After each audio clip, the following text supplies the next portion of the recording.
I get you before that? Yes. We're not a Canadian national broadcaster.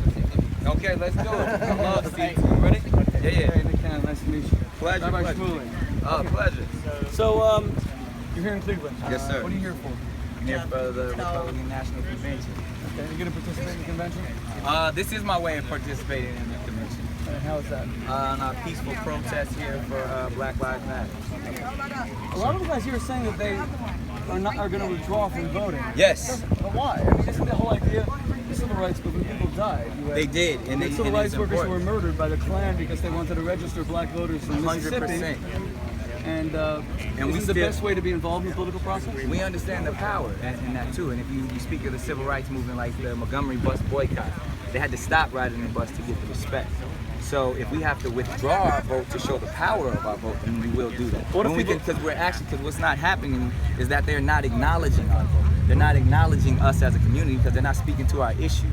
So if this can get their attention to say, hey, well, we will all rally around and stop voting, stop shopping, taking our money out of the banks until we show the power in our community, because it all starts from within. It starts from us understanding who we are and the value in who we are, and then once we rally together, and we can show the rest of the world. Okay, the economic boycotts I completely understand. That will Yes. exert pressure. Yes. But a political protest that withdraws the vote, your Now- enemies, people who don't care about black lives, people who shun the movement and come along and say, this is the best thing that ever happened to us. These guys have voluntarily decided to mute their own political voice. If we really want to talk about the system and the ways that it's set up, we could just talk about the Electoral College, which isn't necessarily set up for us in the first place, because they know how many delegates, they know how many votes that they're going to get and how they're going to represent. So we have to speak to those people who put the Electoral College in place, because we can get out here and be a part of the pageantry and debate who was it Hillary or Trump, but that's not really affecting us, because we're losing lives daily, because we're losing jobs daily. We don't.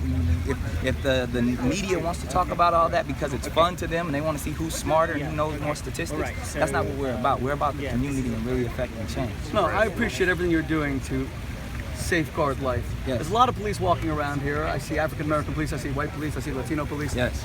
There have been a lot of police tragedies Yeah. lately. How do you And think we a pray for dialogue could all be of them. created? And I know that you do, and I know Yes. that you eschew violence of every kind. advocate that. But how do you think a dialogue could be open with the police, so that there's some kind of unity in a country that is just seemed to be becoming unglued? Now, again, if you ask my opinion, I definitely believe it starts with what you just said, dialogue. The dialogue that we're having right here. But when you want to get right to the core of it, and we talk all the time, is that it has to happen within our community. They're policing our community. Right on. We don't need to be policed. You know what I mean?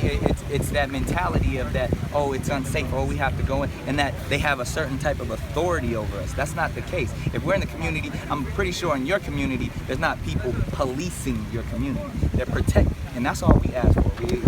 We want justice, and like Nobody wants to see Right on, brother. a black man or any man die because of a taillight. I mean, Absolutely. It's horrible. I'm a religious man, and that's an Or abomination. selling Yes. CDs. Or But selling if you loose mute your cigarettes. political voice and you decide not to vote, I just don't understand the strategy. I'm just I can talking- understand and we- getting people to vote The more fact that- and for candidates Yeah, that promote your see, agenda. the here's fact what that it we're is. having this dialogue now is to that point. We're reaching those disenfranchised. The disenfranchised have figured it out a long time ago. They said, hey, my vote don't count. Right. People come here and take my votes and don't give me anything in return. So what we're saying is don't give your vote with an expectation, give your vote with a demand.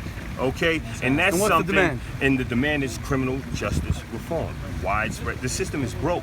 It's killing cops. It's killing people on the streets. Somebody needs to step up and say, hey, you know what? I'm coming up with a plan to fix this situation. Do you guys ask have you a any question? police that walk over to you just here on the street? I mean, this place is crawling with police for security concerns. They walk over to you and talk to you guys and just say, hey, there's We've no been bad talking to blood. them all day. Yeah, I've been talking to them. Can I ask you a question, sir? God bless you guys. God bless you too, God Rabbi. bless God bless you guys. Hey guys, I'm so glad that you can be here. I'm actually